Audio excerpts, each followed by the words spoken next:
One of the narrative devices that makes The Exorcist an exceptionally good horror film is that as the film gradually veers into ever more supernatural events, the characters systematically explore and rule out an exhaustive list of scientific explanations for those events. In doing this, the story seeks to overcome the audience's disbelief in demonic spiritual possession. The novel makes this process even more thorough, with explored theories including split personality, guilt-induced hysteria, and even the possibility that Regan may have subconsciously programmed herself to appear possessed after she stole and read a book on witchcraft. However, there's one possible explanation for Regan's breakdown that is not explored at all in the movie, script, or novel of The Exorcist: the possibility that Regan has been sexually abused. This interpretation is conspicuous by its absence, being that Regan's behaviour is highly sexualized in ways that are sometimes found in the behaviour of child victims of sexual abuse. Inappropriate sexual conduct, sexually offensive vocabulary, insomnia, lying, tantrums, involuntary urinating, depression, self-probing with a foreign object, distrust of opposite-sex adults if the abuser happens to be of the opposite sex. She advised me to keep my fingers away from her. Goddamn cunt. And violent hostility. Keep away! Her mother, the priests, the doctors, the psychiatrists, they explore every conceivable avenue, even turning to ancient religious cures, but not one mention of possible sexual abuse, even though Regan manifests virtually all of the major symptoms. Now, I made a video on this very interpretation of The Exorcist back in 2007 when I first began posting film analysis online, and the response to that video was very polarised, more so than any other video I've posted. Some people thought the idea totally hit the nail on the head, and others strongly disagreed, and some were even deeply angered by the interpretation. There were three problems with my original analysis video which contributed to the polarised reaction. First, although the evidence contained within the movie is strong enough to at least warrant a serious consideration of a sexual abuse subtext, there wasn't much external evidence that the theme was intended by the writer or director. Principally, it had never been alluded to in interviews with the filmmakers. The second problem was that stories of sexual abuse, fictional or real, tend to trigger extreme emotional reactions in people anyway. This can include hatred toward the abuser, sorrow for the victim, or pathological denial of an emotionally disturbing subject, hence the angry knee-jerk reactions. And the third problem with my original video was a likely misinterpretation I'd made of a particular riddle in the film's plot, and that riddle could only be answered by finding a small bit of dialogue that is in the novel but not the movie, and we'll come back to that later. So recently I re-examined The Exorcist after a 10-year gap, and this time I made sure to go through the script and novel with a fine-tooth comb as well. The result is that I think I've now pretty much solved the riddle of creative intention by the filmmakers. But before we get into that, let me first take you through some of the evidence within the film. The Exorcist is one of the most sexually offensive films of all time to begin with. Regan spouts endless sexual dialogue to the Exorcist priests. Stick your cock up her ass, you motherfucking worthless cocksucker. She makes obscene sexual poses to her doctors, rolls her tongue out sexually to Father Karras, though the script describes this as a serpentine metaphor, but ironically the statue of the Pazuzu demon that possesses Regan had a snake for a phallus anyway, a sexual danger symbol. And Regan even sexually molests her own mother.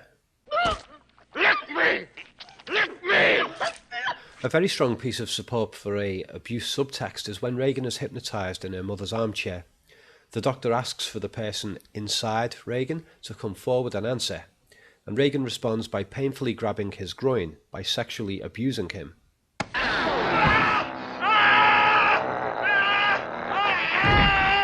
Another potential piece of supporting evidence, which could also just be the demon Pazuzu playing mind games with Karras, is when the tape recording of Regan's voice is played backwards. I am no one. I am no one. Hear the priest. Why is the demon claiming to be no one? Is Regan actually possessed, or are we watching her condition as seen through the eyes of people who are imposing their supernatural beliefs upon what could simply be a case of post-abuse trauma? Sexual tension was already present simply by the fact of Regan's pubescent age. She's neither child nor adult. She's at the age at which many parents find themselves deeply uncomfortable with their children's early manifestations of sexual awareness. She's at the age where natural changes in behaviour are sometimes perceived by adults as mischievous, devious, or even perverted or monstrous. Even in the original real-life reported case, from which writer William Peter Blatty was inspired to write the Exorcist story, sexual abuse was apparently suspected. So again, why did Blatty not mention the abuse possibility even once in his novel or script? Overall, it's extremely difficult to deny that the perversion of sexuality is a key element of this film. The number of parallels with sexual abuse are too numerous and visceral to be completely written off as an accidental theme.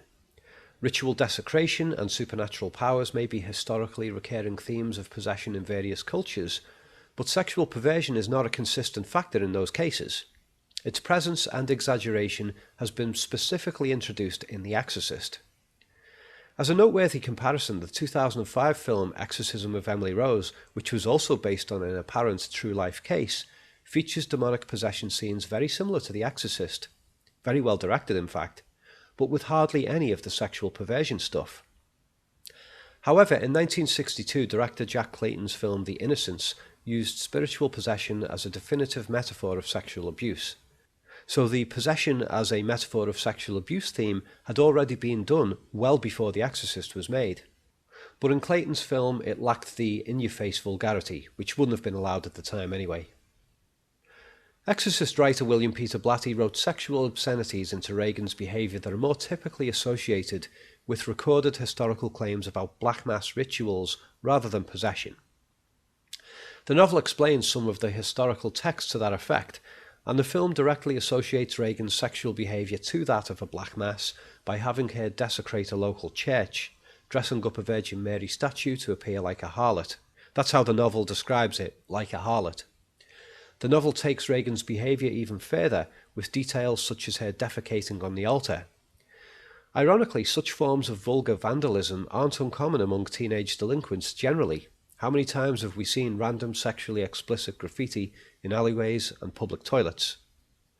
So we could attribute the sexual obscenities of the Exorcist novel and film purely to the witchcraft element, but it still doesn't explain why Blatty didn't even remotely address the issue of sexual abuse.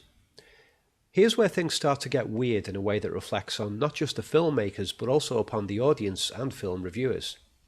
You see, it's not just the filmmakers who seem to have pathologically avoided the sexual abuse interpretation at the overt plot level.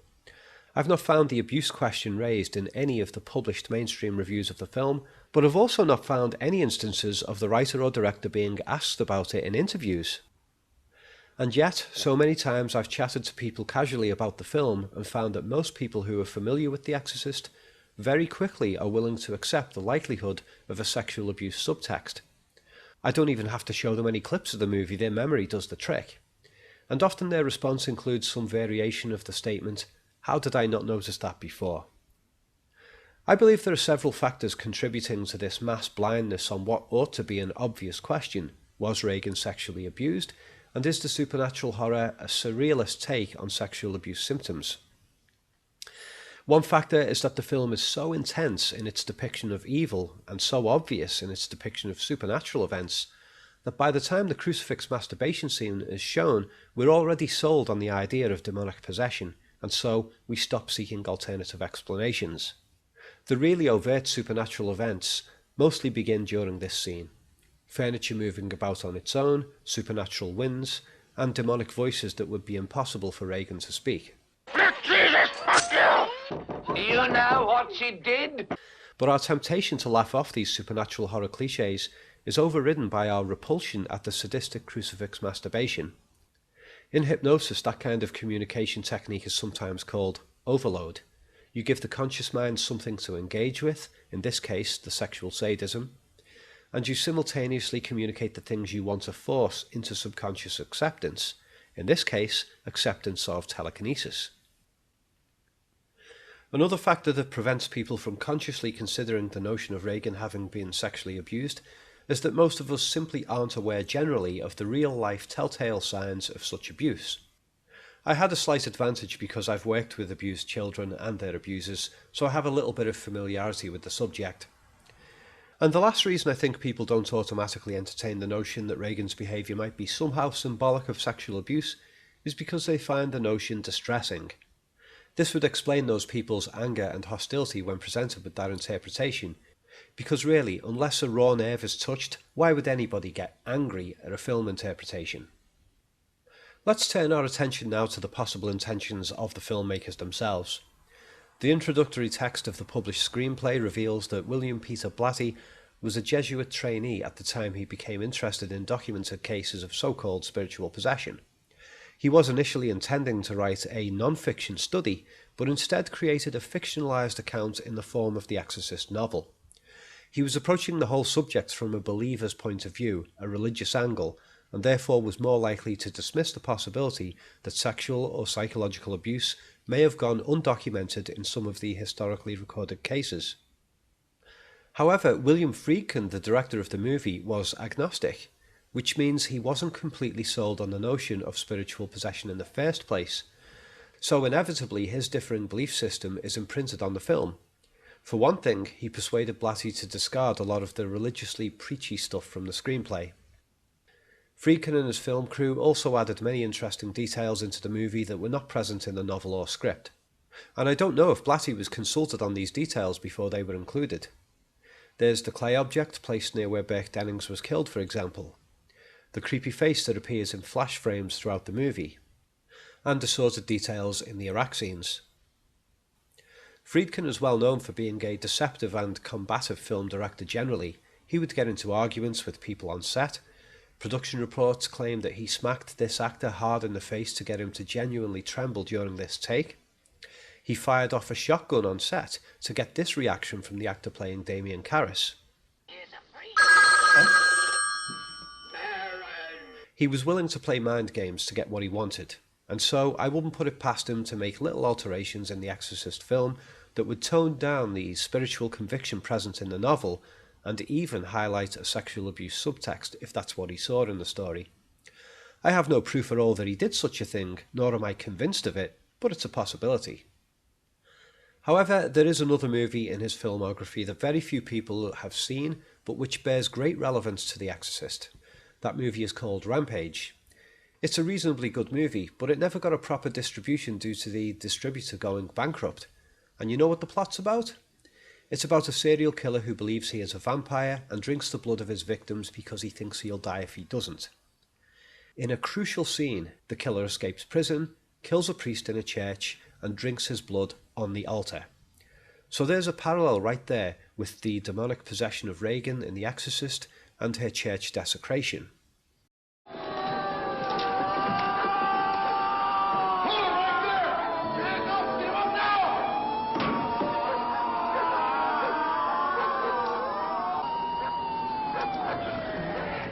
But in Rampage, after a court trial in which the central lawyer character claims the killer was sane and understood his own actions and is therefore guilty, a brain scan reveals that the killer's behaviour was simply caused by a brain disorder.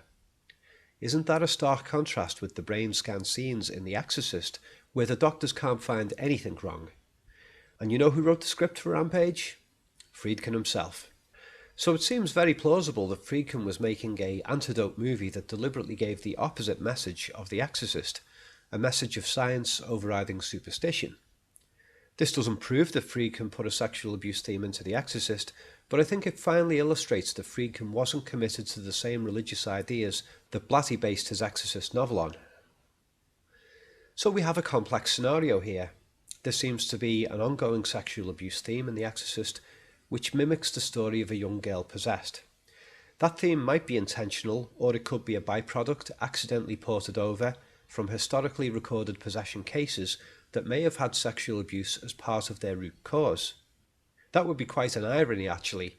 Blatty creating the Exorcist story to promote religious faith, but accidentally exposing a sexual abuse element that could have been common to a lot of those so-called spiritual possession cases. Also, the sexual repression of certain religious institutions is known to cause aberrant sexual behaviour in those being repressed. Maybe that's why black masses are supposedly centred around sexual obscenities, like an over-the-top backlash against sexual repression. Actually, a good fictional counterpoint, a comparison with the possession themes of The Exorcist, is Hitchcock's Psycho. The Norman Bates character is a sexually repressed person, and he ends up acting like he's possessed by his mother. Being a religious man, it appears that Blatty probably overlooked the sexual abuse implications that were even present in the original case that inspired his Exorcist novel. And then Friedkin gets involved and loosens the perceptual straitjacket, possibly adding things into the movie that convey a different kind of message. And then we have the audience and film critics who, for reasons I've already outlined, hardly ever seem to suspect a sexual abuse theme despite the over-the-top sexual content. So we have answers here, but they're not simple.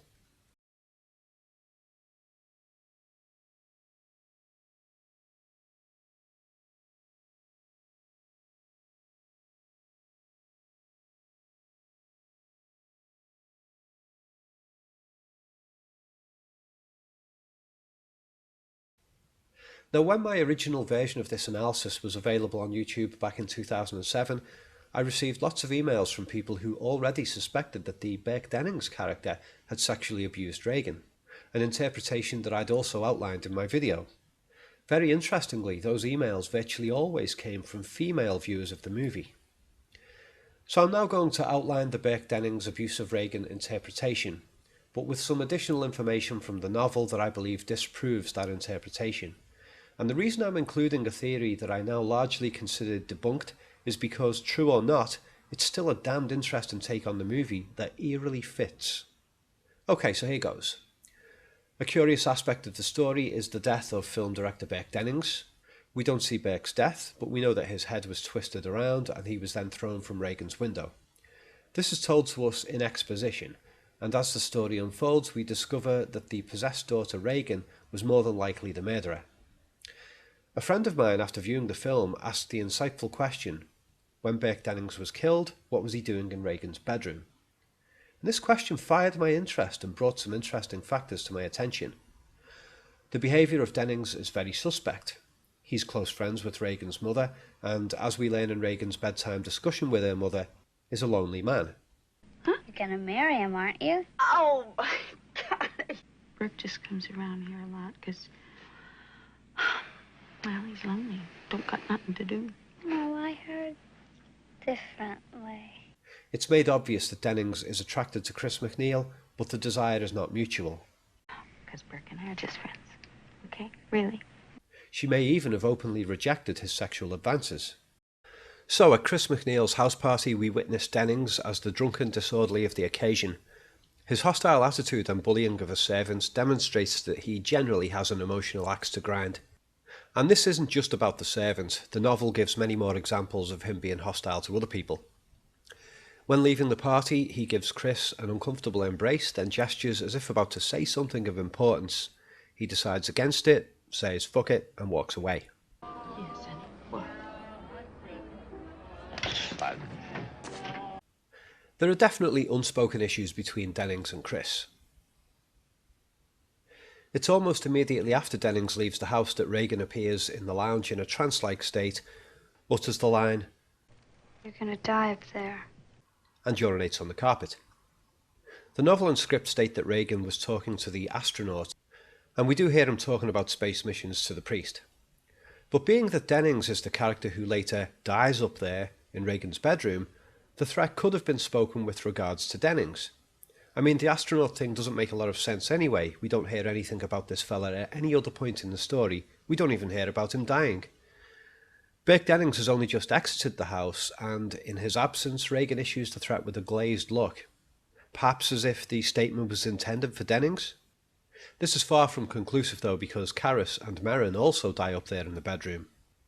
And it's revealed in the novel that the intention of the demon is not to kill Karis and Merrin, but to make Reagan die in their presence, to have their exorcism fail. So the statement could have even been about herself. More possibilities of Dennings' influence can be found elsewhere in the film. During the scenes of Reagan's clinical observations, some attention is given to her newfound sexually offensive vocabulary, particularly the word cunt. The question is raised as to how she learned this foul language. And aside from the demonically possessed Reagan, the outstanding purveyor of foul language in the story is Burke Dennings. During the house party, he taunts the servant with swear words and insults, just as Reagan later taunts the priest during the exorcism.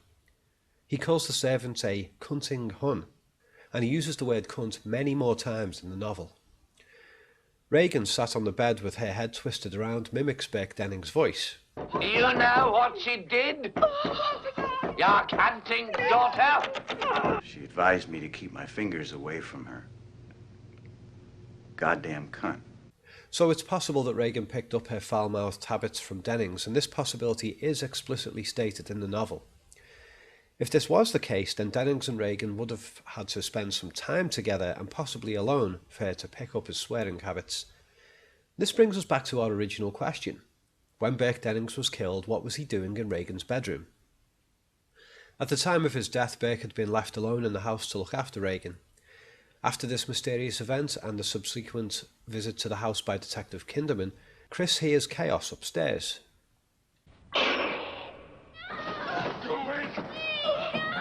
It sounds like a physical conflict is going on, and among the distorted voices we hear what sounds like Burke Dennings' voice saying,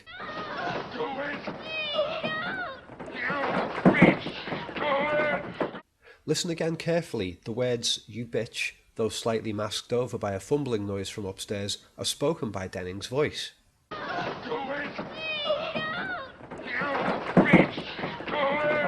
Taking these elements into account, we're faced with a stark possibility that Burke Dennings was killed in the act of sexually abusing Regan, or that she killed him in retribution for some previous act of sexual abuse. The noise and dialogue coming from Regan's bedroom might well be a manifestation of what happened when Dennings and Regan were left alone in the house.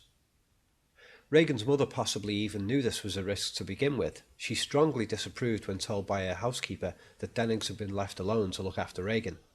So perhaps she instinctively knew she couldn't trust him with Regan. Or maybe it's just because he was a drunk. Look, there wasn't anybody here, so when I went to get the Thorazine, I had him stay with her and... Oh, I should have known better. I'm sorry. I guess you should have. If Dennings had abused Regan, it may have been going on for some time, perhaps only in the mere grooming stages. In the extended version of The Exorcist, Regan talks to her doctors as if expecting to be molested. I don't want it! She violently fights the doctor's attempts to examine her as if she's resisting a violation. And the shaking of Regan's bed also becomes a sinister metaphor when considered in the context of abuse. More supporting evidence can be gleaned by further examination of Burke Dennings' behaviour. In the house party, sat with two other guests, he speaks a bizarre line. There seems to be an alien pubic hair in my gin. He's an egotistical drunk who shows little concern for the feelings of others, ironically a parallel with possessed Regan. And in the novel he does a lot more swearing, and at one point Chris recalls an occasion in a hotel where he came into the lobby complaining that there wasn't a hooker in sight out on the street. So he has a certain sexual deviancy too. The death of Burke Dennings is the key timeline event that flips Regan over the edge. Up until this point she's mainly displayed aberrant behaviour that is very much like that of sexually abused children. Whatever happened on the night of Dennings' death literally turns her into a monster for the rest of the film. The facial distortions and scarring, eye discoloration and croaky voice become permanent after this scene. And ironically, from here until the near end of the story she remains strapped to the bed. The deleted spiderwalk scene possibly supports the connection between Dennings' death and Regan's horrific transformation. Chris is given the news that Dennings has just been found dead, and then she turns and sees Regan spider-walking down the stairs. Regan's tongue protrudes lizard-like and she crawls not toward her mother, but towards Sharon. This is the only scene of The Exorcist where Sharon is a direct target for Regan's obscene behaviour. In the novel it's described that she follows Sharon everywhere with her spider-walk and licks her ankle at one point. Why? Was it because it was Sharon who left Dennings alone in the house with Regan? And why is Regan's tongue flailing around as she scrambles towards Sharon? It might have been intended as a demonic serpent metaphor, although the answer may also be found in reference to Regan pushing her mother's face between her legs and shouting, Lick me! Lick me! In the updated cut of The Exorcist we have a different version of the spider-walk scene. This time Regan spider-walks halfway down the stairs with blood pouring out of her mouth.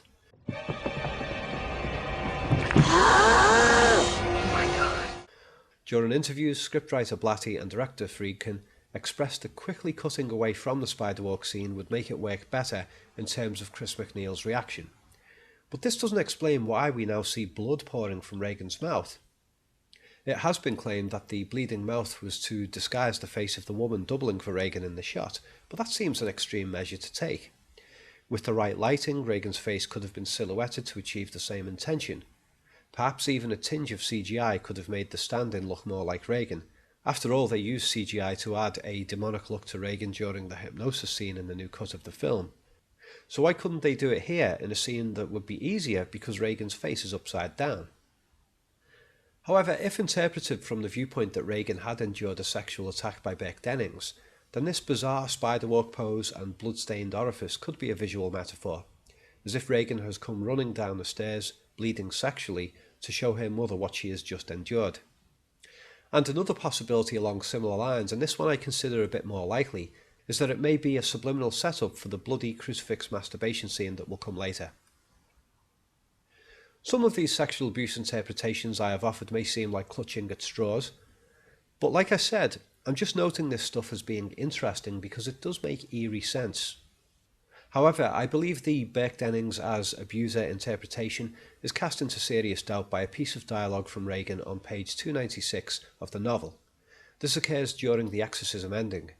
Speaking in Dennings' voice, Reagan describes waiting in the bar downstairs, hearing some moaning from Reagan's room, going upstairs, and then being accused by Reagan of sleeping with her mother and causing her parents' divorce, and then speaks of being killed by Reagan. Now, we could cling on to the Dennings as abuser theory by saying that possessed Reagan's recall of the events was deliberately false because the demon keeps lying all the time, but I think that would be pushing it. I think the explanation given in the novel is true to what Blatty intended. It's possible that Friedkin delicately altered his version of the story to include the abuse interpretation, but I doubt it. So, no simple answer to all this, I'm afraid. Sometimes the truth about what a movie means and what the filmmakers intended is too complex to sum up in a neat little 12-word headline. But I hope I've given you enough information here to form your own conclusions. Want to know more about The Exorcist and other classic horror movies? Then subscribe to my 2 film analysis channels here on YouTube, and check out the digital downloads at my website collativelearning.com. The links are in the video description below. Thanks for watching, folks.